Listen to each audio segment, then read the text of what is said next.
Andrew Tate. Andrew Tate. That's Whose platform was he on? his own.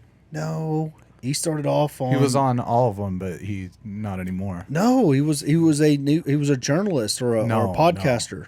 He was not a journalist. Yeah, he was doing his own podcast. No, Alex Jones. He was in with Alex Jones. No, not at all. not at all. Not at all. Somebody Google that. Like he Twitch streamed. He didn't even have a podcast. He streamed sometimes on Twitch. He did YouTube was his main platform. I'll type it up here. Where did he? I guess that's what I'm curious about, because you do always see clips of him in like a podcast studio. I just don't know when or where all that was taken. I think he did have podcasts with his brother, or I know it was a live stream. Yeah, it was the Tate brothers. Yeah, for sure, and a former kickboxer. And they just posted it on Twitch, YouTube, Twitch. TikTok. He was not on Alex Jones's platform. No, I don't know. Well, his Discord little course thing was actually pretty genius. MLM. Yeah, it was MLM, but besides that, his whole deal was he was on Big Brother, there, the TV show. Yeah, he was on Big Brother a long time ago, and yeah, he got kicked out of there for like beating someone up. Well, then he started Hustlers University. Let's go. Whatever this was, like I would have never known who this cat was had he not got canceled. Right. But then I watched a girl review his little business plan. His business plan was pretty genius. His little university about growing social media, you had to go get clips of him, like long form clips, clip them down and edit them, and then put them on your social media platform. That's brilliant. It's like, it was like so he Ponzi schemed his way into repost celebrity. me and you'll grow. Yeah, repost me. It was like assignments, like to go through the assignments. Like, that's hilarious. On his deal, like you had to go get long form clips of him, edit them, and upload them. There's a little Asian girl that did a deal. I bought Andrew Tate's course, so you don't have to. And she edited one video of him and put it up, and she did a pretty good job of editing. I liked it. I thought it was good. But anyway, she's like, yeah, it's pretty. And she even says it, that it's pretty ingenious, because now it's just people posting more links of him to grow their own, like selling his course, because it's MLM. So they get a piece of every course that they sell for him. Gosh, Is that a pyramid scheme? No. It's multi-level MLM. Like marketing. you just keep getting one more to. Yeah, you just Yes. I'm like, I mean, essentially, like, have you ever seen the breakdown of like an MLM, like how many I guess layers it takes to get to every person on earth? It's not that many layers. But what I'm saying, like so, however many layers. But if I'm like, I go post Andrew Tate content, and y'all come into Andrew Tate's course, and then you go learn how to post Andrew Tate content, and then you post more Andrew Tate content, so on and so forth. Then you end up. But they canceled. I mean, the only little interview I saw of him at all, I've seen like 2 things that this dude said in his whole life, and the most interesting thing was that they kicked him off of Tinder, Uber, Airbnb, Discord, took away Stripe, every payment platform. But why? Like, I know he's offensive, but he was just. I don't know. No, he lives in Romania right now because he cannot step foot here. He's under investigation by the FBI for sex trafficking. He made his money by basically being a webcam pimp, like a online sex worker pimp. He had a house where he, brought in women to stream, like webcam, OnlyFans, and he would control their money and force them into that.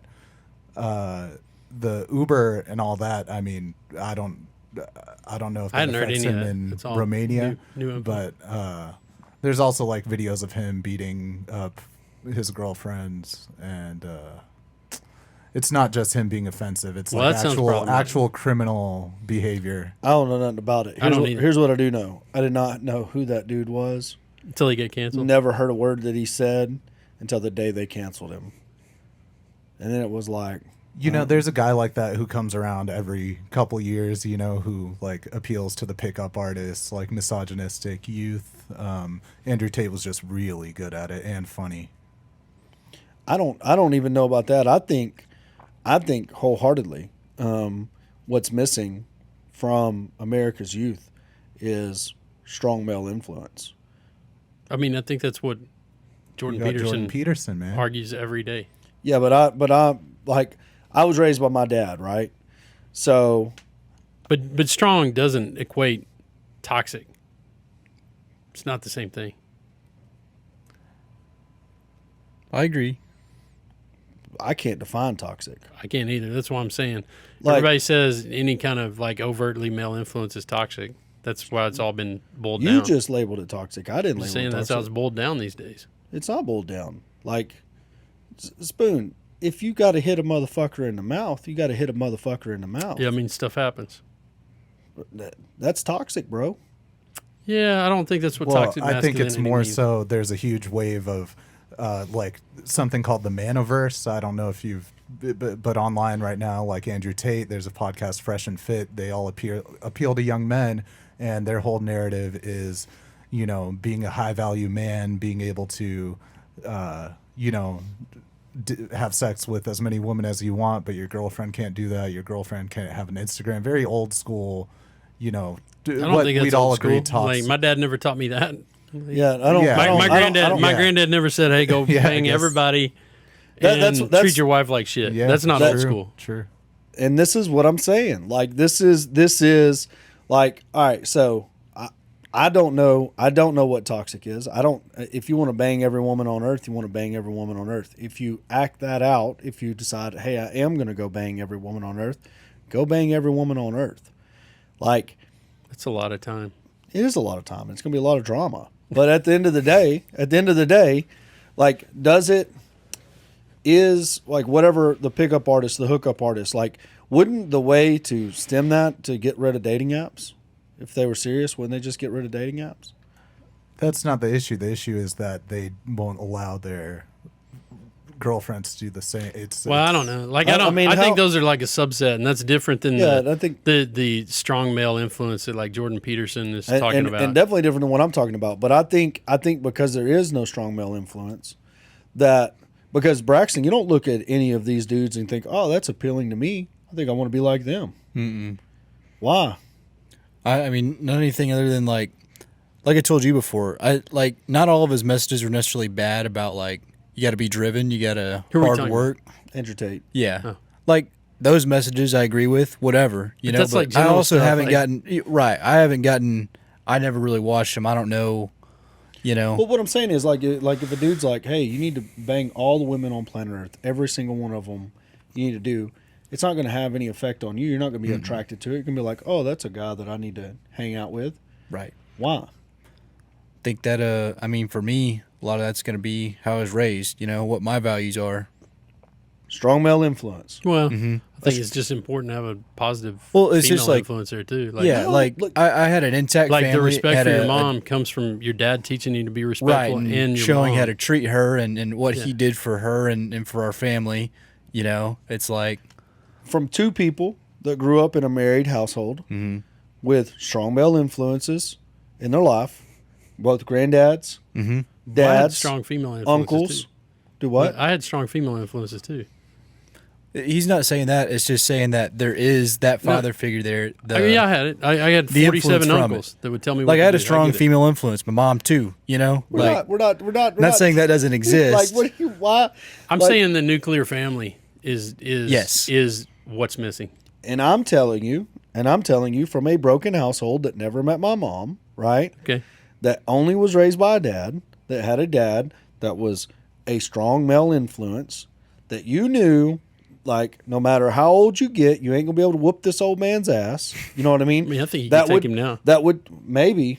I ain't saying gonna try, but that knows that tells you that when you get picked on the school bus, when a motherfucker's boop, boop, boop, boop, boop, boop, boop, boop, boop, and he goes, well, see how good he can talk with his teeth down his throat, son. Hit him in the mouth. If you don't like listening to it, hit him in the mouth. If you're going to complain about it to somebody else other than me. Is that toxic? Is it toxic? I mean, that's all perspective. It is all perspective. Like- it's all perspective. I can't imagine telling that to my granddad. Like even wasting the time to tell that to him because he wouldn't have entertained it. What? What you just said. That beat you got you picked for on it. the school bus? Yeah, like, that wouldn't have been in his lexicon. he start Like- picking on you. Like why are you my granddad. Look, My granddad was the most loving person I had in my life, but I Exactly. can't ever remember him saying that he loved me, ever. And I also remember him just putting me in check multiple times, like But- ripping my soul out and being like, and hey. and telling you if you don't like it, do something about it. Yeah, he is literally told, what are you going to do, whip my ass? Shut the fuck up and go back to work. That's right. If you don't like it, do something there's- about it. And it's toxic. But I don't think it was. I don't think it it was is either. constructive. I don't think it is either. Now, everything else that you're talking about, the family dynamic, you take a kid, it's like me knowing my dad. My dad teaches me to hunt, teach me how to fish, teach me how to clean fish, teach me how to clean deer, like teaches me all these things that are useful skills. Like I can go in the woods, I can kill something, I can bring it home, cook it, clean it, but also not having a mom. So I had to do my own dishes. I had to wash my own clothes. I had to do all these things that make you really self-sufficient, right? That make you extremely, extremely self-sufficient. Like nobody has to do these things for you because you've done them for yourself your entire life. I get it. Okay. Now you take the opposite of that. You take a kid, a boy that's raised by a mother that doesn't teach him those skill sets. That whenever he comes home and he was picked on or whatever, they hold him. They tell him it's going to be okay. You're going to be strong. You're going to be better for it. All of that. What's the outcome look like? How do they process what that is? Do they become more timid? How does it work? What does it look like? Okay. And then whenever they see Andrew Tate on the internet, they're like, that guy's cool. It looks. That's what I want to do. There you go. I can see that. Like, so it just, you've got to, like, that's one of my biggest fears is raising a son, because I see it right now. It's like, oh my God, this boy is hard-headed. He's tough. He's got all the traits that make you make it in life, right?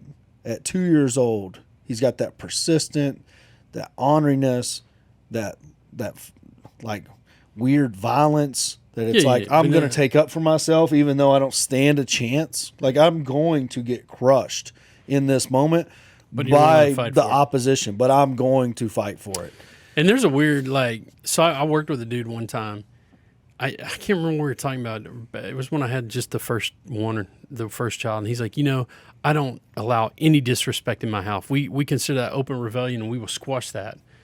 There has to be a happy medium. You got to let your kids talk a little shit to you every now and then. Oh, no, yeah. Because you've got to, I don't want automatons that are afraid to challenge society. Like, I'm the dude that every time my kid's like, oh, I'm going to be late for school. And no, this is the school's problem, not yours, because they just want you there to make money. Like you're going to be fine. Fuck the school. But I mean, what I'm saying, I'm fearful for how my son would respond. Okay. And his mom's a great mom. His mom's a wonderful mom, perfect mother. But if he only had her influence, if he only had her, I think he would be more violent. I think he would be more. I think as he got older, I think he would, I just think he wouldn't have that boundary that he needs. That hard, So I'd be willing to bet right now, I got 4 kids, that your baby who acts out in anger and slaps and stuff like every baby does, because they don't have the capacity to get their thoughts out of their mouth at some point, so they act in violence sometimes, that he is more willing to strike his mother than he is you. 10 times. Right, because he knows that's not a proposition that you're willing to accept. We don't accept it. Right. We don't. We. So I also don't accept. Now, of course, there's that graduated deal where they get to the point where they're understanding little people. Mm-hmm. Where you have to make that next step. We've transitioned that with he's 7 years old now. Around 4 or 5, though, they have to make that understanding that I don't accept it for the mom. You want to see me come in the house or wherever they're at as quick as possible. Let me hear them talking smack to their mom. That's the exact. I was like, we were at dinner and he did something, and I was like, you got let me over there. Yeah, no, let me on that side of the table right now, because he threw his food down on the ground as soon as it got sat in front of him, because he was mad that something got removed from in front of him. And it's like, but it's a 2-year-old. Now, I mean, he crawled underneath the deal. I thought he was going over there to hang out with Braxton and learn a thing or two. He went over there and started choking my bro out. Stuck a finger in my ear. Wow, that sucks. They got little sharp fingernails. Yeah, that sucks real bad. He stuck it in there. He got it in there. I remember Zoe doing that to me one day. She just jammed in there and went but like. He wasn't doing when he was with Braxton. Yeah, he was playing though. He wasn't choosing violence. He was just like, manhandling me. That's what he's trying to do. We'll get over here and I'm gonna make it awkward for him. Yeah, I mean, that's what kids do, bro.